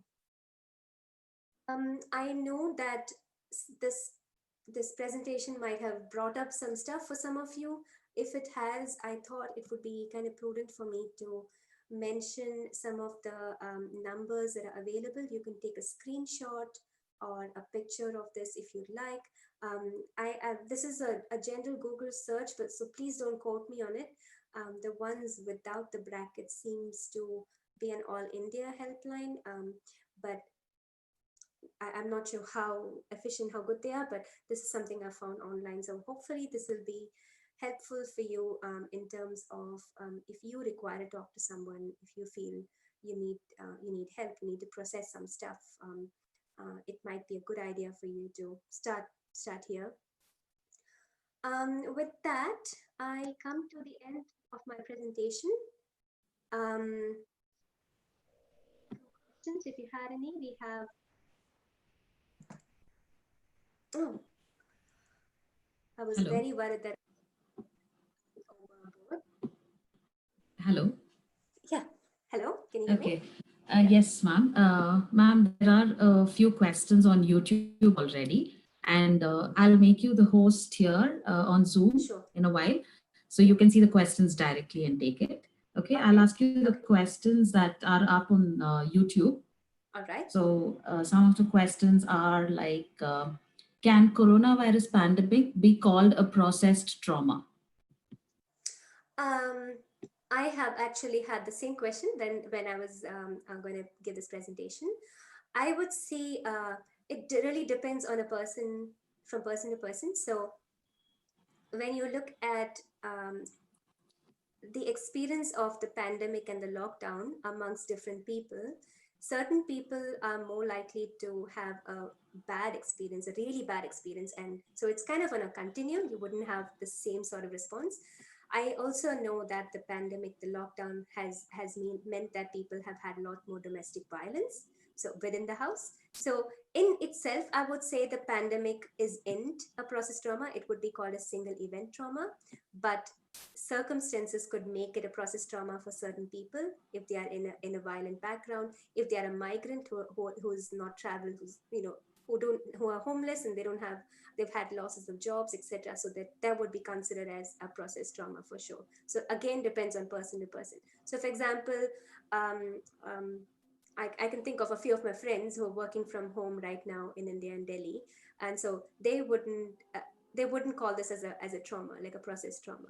But at the same time, I know that I've watched the news about all the people who are suffering as a part of the pandemic. It would definitely be called. It's almost like a war zone out there for them. So yeah, it'd be very, very subjective. I hope I answered that. Yes, ma'am. There are a lot of compliments more than questions, actually. Participants, you can actually write your questions in the chat box, so ma'am will take it.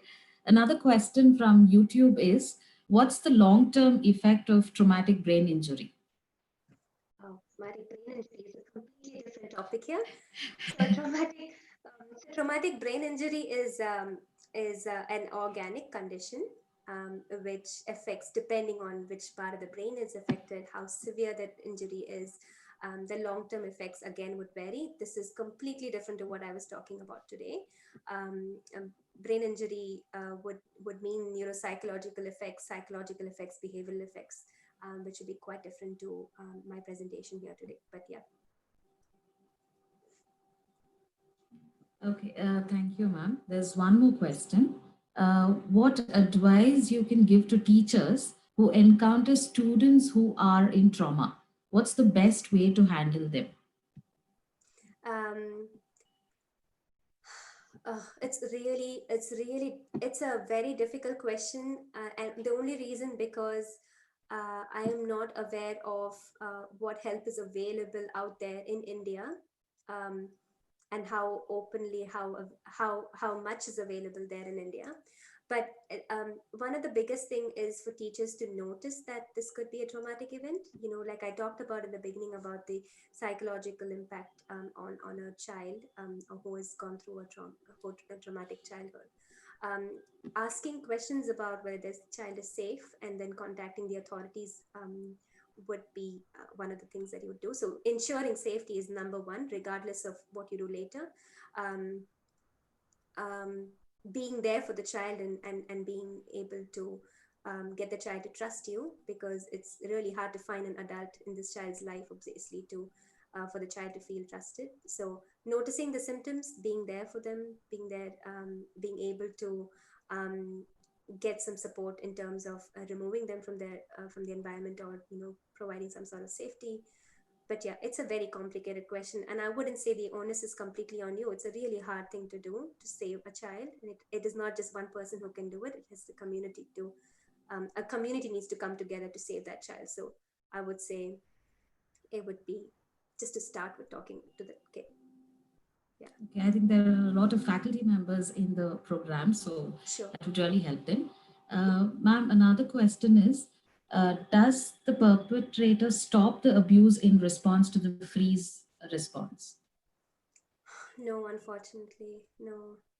The freeze response, I mean, could do, but I don't know the answer to that exactly. But what the freeze response is only doing is helping the person cope with what's going on.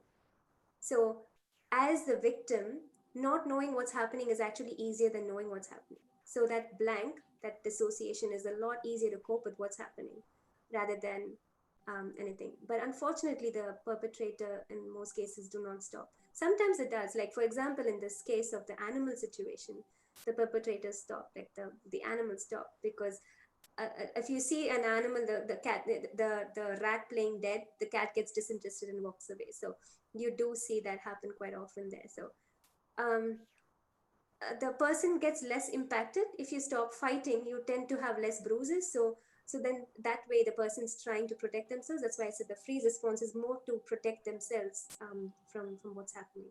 It does not. I do not know the relationship of how it affects the perpetrator, unfortunately. Yeah. Thank you, ma'am. Ma'am, there are a lot of questions in the chat. Yeah. Yeah. Go through that.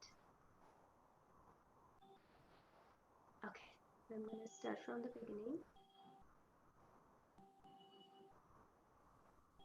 Oh, I just freeze there. The effect on the heart when anyone is in trauma. So the heart, in the sense that you would have an increased heart rate. So then that is if that's the question, yes, you would have like your brain mobilizes resources in your body, which includes your heart. So your heart would go much faster in order to kind of pump a lot more blood, and for you to kind of mobilize and fight or flight or freeze in that moment. Yes. Long-term effect of stress, of trauma, will have an effect on everything in your body, including your immunity, your the way your heart functions. So a lot of people who have had extensive trauma are more likely to have cardiovascular issues, if that's what your question is. So yes, there is definitely a negative effect on the heart, but in the moment, the heart actually helps you mobilize resources to fight the trauma, the perpetrator. Sandhya, ma'am, Yep. can you hear me? Yep. There is anonymous question. There's someone who's messaged me personally. They don't want to put it up there. So the question is rather long. It's very personal. So they've asked that I've been through a lot of emotional neglect and abuse. This made me into someone I never wanted to be. I had low self esteem, anger issues, negative view on myself, also have attempted suicide multiple times. I've experienced all of this in my childhood. I've overcome it, but not completely. I still tend to have a negative outlook on myself and also mood swings. I do not want to meet a therapist. How can I take control of myself and let go completely of the abuse and neglect I had to go through as a child? How can I help myself with this? I think this is one problem many of them face. that they don't want to go to the therapist, seek some self-help. Yes, ma'am. Unfortunately, it's a really difficult question. It's like saying, I don't even know what to compare it with. This The answer to this problem is not straightforward. When you go to a therapist or a psychologist, um, your situation is going to be completely unique, and so your coping strategy is going to be completely unique to you. So for me to give a generic answer is going to be completely missing the points. You will need to, I know it sounds harsh because I know you don't want to see a therapist, but you will really need to focus on um, how it affects you. And it's not going to be 1 or 2 sessions either. And that's one of the problems of therapy as well, is that you're in this for a longish time, depending on how long your trauma has been. So I see clients for 3-4 years at a time. So I see them once a week for an hour for 3 or 4 years. And sometimes longer. So trauma has an effect on a lot of stuff that is going on with you, and for you to kind of come out of it, and sounds like you've done a good job already. So I see that you're much more motivated than a lot of other people. So it has an effect on people that you do need help for. So I will be completely outside my scope of offering you advice over this. Like, you deserve more than just one answer. You deserve an explanation. You need to get that from a therapist. Sorry. Ma'am, there are a lot of questions that are kind of getting On here. lost in the feedback, actually. Oh, sure. Is there any more on YouTube? YouTube, I'm just Okay. getting to see I'll them. You can continue take with this. questions here. Okay. Yeah. So there's one here that says, how can we bring the abuse from Syed? How can we bring the abused children into normal mode? Give some tips in education system. It will help us manage the students. Once again, I think this question is a little bit to do with the first answer that I gave with regards to teachers noticing abuse kids. One is about being available for the kids. I think that's one thing that you can do. I don't know what the setting is in terms of, if a counselor is available on campus, but that would be really useful. So some policy changes might be useful. I know it probably is not a helpful thing to say here, but some policy changes of including some help, psychological help on campus would be very, very useful. I know that is I think a lot of education, a lot of breaking of stigma can be done as an educator, where you kind of talk about things openly without having to shy away from talking about sex and consent and all of that stuff. So a lot of that can actually break some barriers and bring kids to be openly, who would openly talk about it. Where treatment is concerned, it's going to take more than just an educator, more than just a teacher to kind of work through treatment. So you will need more of a collaborated effort, where you can bring in other people who can help form treatment. And again, that probably is a policy change. I hope I answered that question. It's a very, very long answer. It could be longer, I guess so. Next one. I'm gonna get here.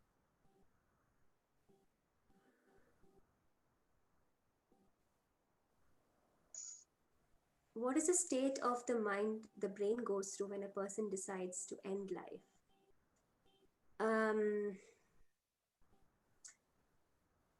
I cannot even comment on that because I cannot even imagine what they go through, but I just know that it takes a lot of disappointment and probably depression and all of that for them to come to that state. This answer is also going to be quite elaborate. When you feel that there's nothing else, there's no other solutions, there's no other options, is when the person does think of that. Certain factors, and today I didn't cover suicide at all, but certain factors make people more likely to commit suicide. Things like alcohol sometimes, for example, things that could make you more impulsive in completing suicide. But it's a very, very simplistic. You would need another hour and a half to answer that question. So I'm not going to that. Maybe for another time, another webinar. Ruth has asked me, Can the self-efficacy or intelligence or social factors, even religion for that matter, affect the degree or intensity of traumatic experience? Can these factors positively affect a person towards coping with a trauma? Absolutely. There's no doubt about the fact that there are some certain factors that make a person a lot more resilient compared to others. And self-efficacy, resilience, a strong family background, strong attachments. Religion, spirituality, they all would matter in coping with the trauma, definitely. But unfortunately, with a lot of people with childhood abuse, they tend to not have some of the factors here. So it becomes kind of one positive factor that they might have religion, but everything else is kind of really bad. So it can be a lot harder. So yes, but that these factors.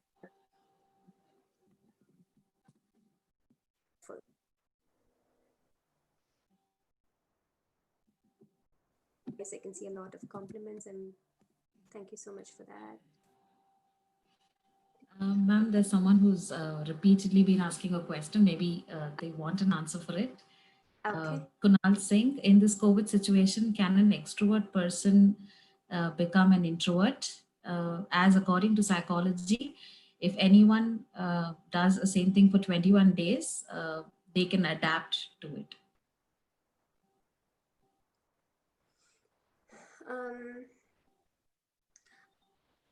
Again, when you talk about extroversion and introversion, that's a personality type. So what I'm hearing more is it's possible that a person who was once very bubbly and happy-go-lucky in the lockdown has become not wanting to go out, not wanting to meet people. It's very possible. There is definite link between what's happened with COVID, with the lockdown, especially in India.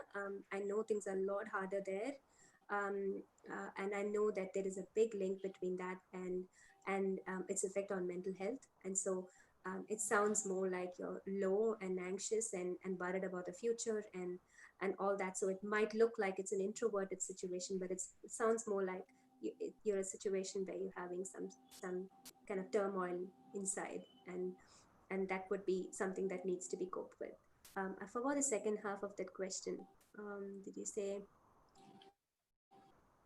Was I was saying that it? when someone does something for 21 days, Mm. it more or less becomes like a habit. So will they continue being an introvert after the situation? That is that question itself has something positive in there, because there is also this indication that this person wants to not be in this habit anymore. So I see this sense that the person would, it's going to be hard to go back into the open and meet everyone and carry on with life and do things that you used to do before. But at the same time, it's not going to be impossible. I don't believe so. The fact that you've asked me that question itself, I don't believe it's going to be impossible. But yeah, I understand you would need a lot of help for that. Yeah. My heart goes out to all of you, because I've been in the lockdown situation for like I think 2 months in New Zealand, and then we're out and about. I'm sorry to say, we're like catching buses and going everywhere. We don't have cases here, so I know it's really hard for you guys, and I know how hard it was for me to get out of the house after having the lockdown. So I can only imagine how hard it must be for you guys. So yeah, that uncertainty is really hard. Ma'am, I have a request. Sorry for the interruption. Before we take a few more questions, can you make me the host? I need to make a few Oh, how do I do changes. that? Participants, my name, More, and make me the host. Okay, just a second. Then suddenly. Below the screen, there is participants. So if you search for my name, okay, thank you, ma'am. Okay, you can continue with questions.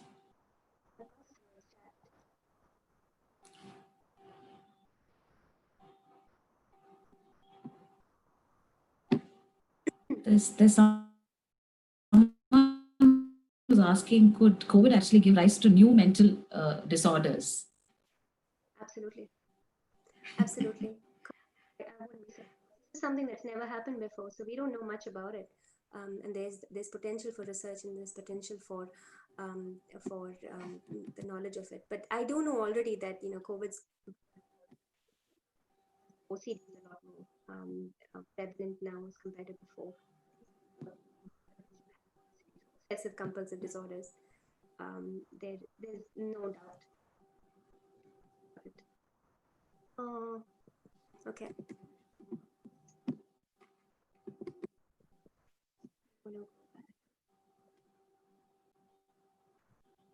Oh, this is a lot better. I just bigger. The chat's bigger. Right. So there was can the trauma? So Shashank asked me, can the trauma be linked to mood swings? Mood swings can be linked to trauma. So yes, if you have had trauma, you mood swings is one of the symptoms that you could have when you have trauma response.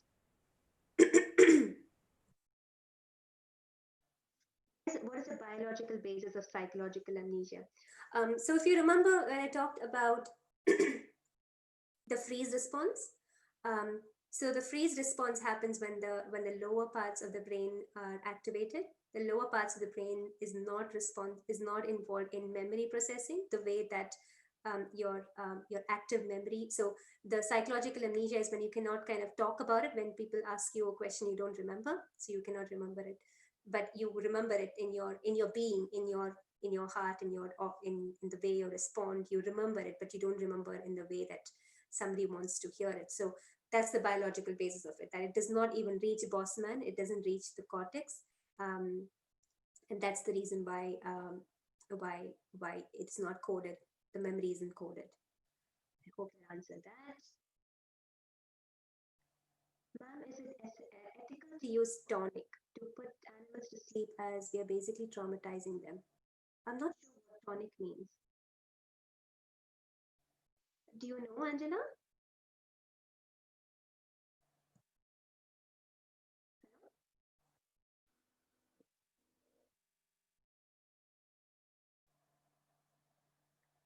You're muted, Angela. You can't hear me either? Okay, never mind. It's okay. I cannot hear you for some reason. Hello. Okay, I don't. Hello? Yeah. Yes, ma'am. I'm muted now. You were asking? I don't know what you mean. Do you know what tonic is? So the question was, is it ethical to use tonic to put animals to sleep, as we are basically traumatizing them? Maybe they mean medication. Okay, to put animals to sleep, I'm guessing they mean because they're sick and you're euthanizing them. I'm guessing that's what you mean. I'm assuming it's medication they mean. If that's what you mean, I mean, if you the animal, are you traumatizing them? You're probably helping them if they're really suffering. So it is completely ethical. Yes, if that's what your question was. Is literature a source of healing for trauma? When you say literature, I'm not sure what you mean, but reading could be actually good. Some people have found a lot of solace in reading and getting some respite from it. So yes, reading can be a source for healing trauma, but not the only thing. I think it's a combination of different things. Healing from trauma is not a one-dimensional aspect. It requires thinking about different aspects of your life as well.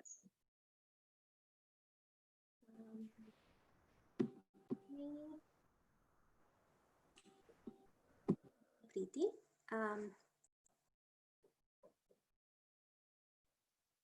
Okay, after a child experiences sexual abuse, there are chances that a child might actually find interest in it and develop desire for such sexual activities at young age.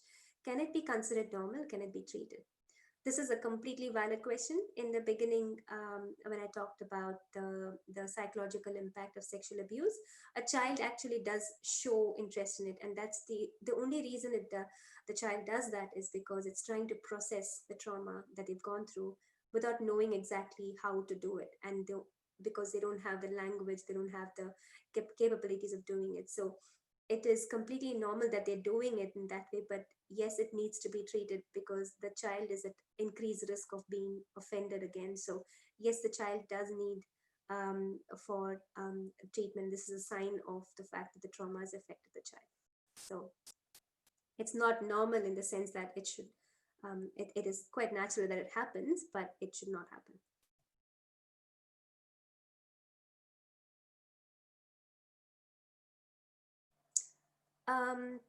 Ask me, if someone has undergone trauma in childhood, is it possible for them to recover without any therapy sessions? And is that recovery short-lived? The way people, and I should have probably said this in the beginning, the way people respond to trauma quite differently. While one person might process the trauma in one way, another person might not.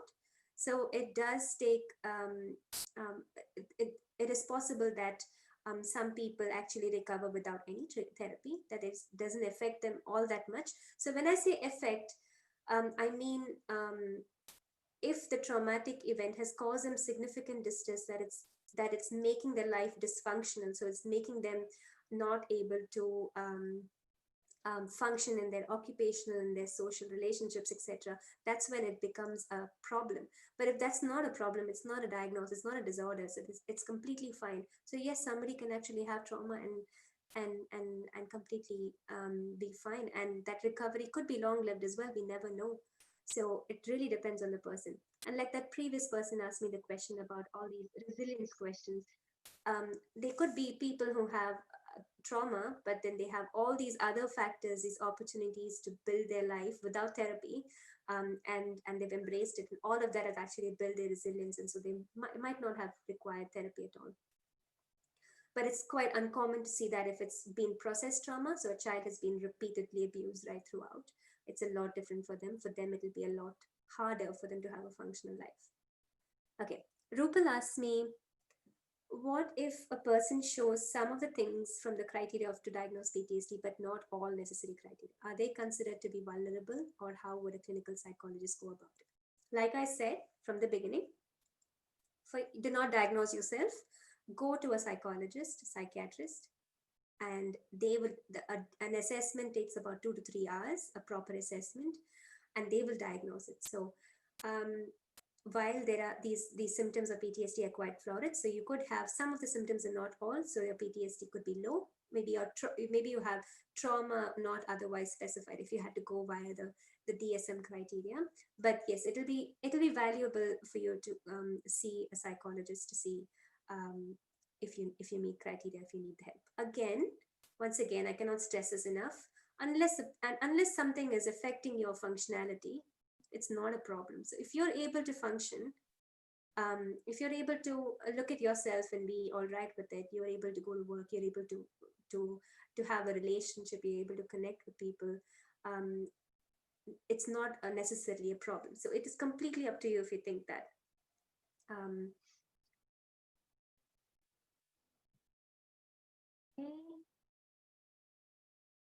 What role can trauma play in a child's development? I just talked about that in terms of the child's development. A child who has trauma, they develop quite differently. Their brain develops quite differently to a child who does not, and that is reflected on how the child might not achieve developmental milestones in time. They might not speak on time. They might not so have peer relationships in an appropriate in an age appropriate manner. They might be a lot more shyer. They might be a lot more afraid of things. They're less likely to take risks. So it plays a huge dramatic role in a child's development. Yes. Answer the questions I'm trying to. Hello. Sandhya ma'am, again, a personal message to me. Sure. So, you can hear me? Yeah, I can hear you. Hello.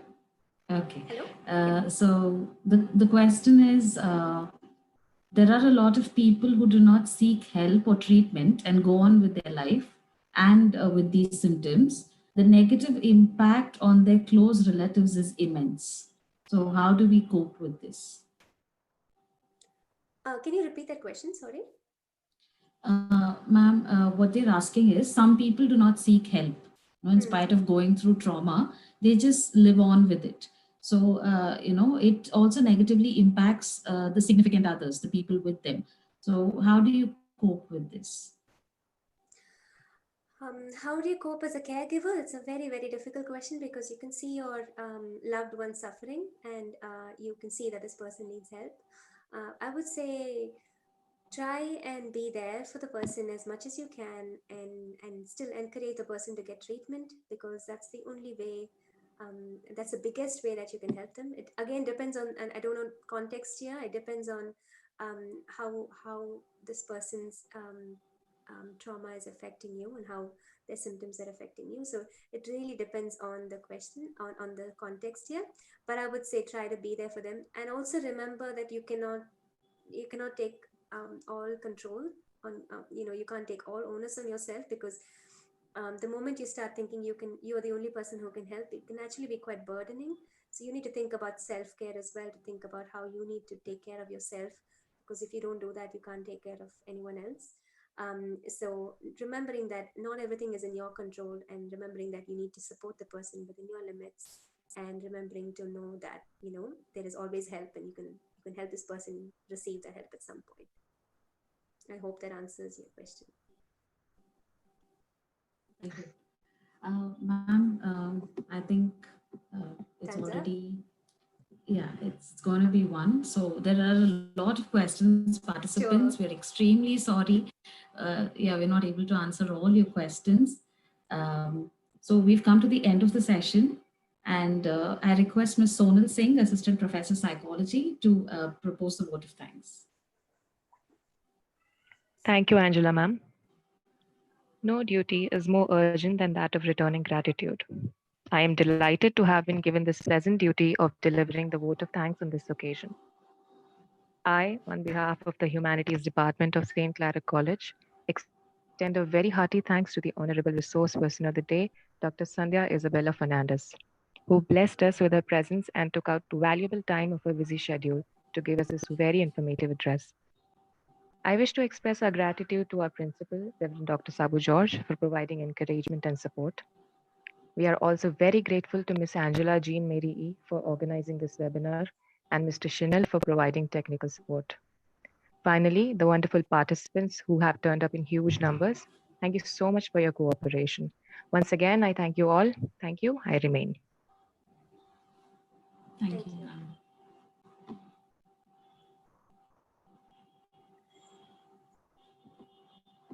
So much for this opportunity. It was really, really fun.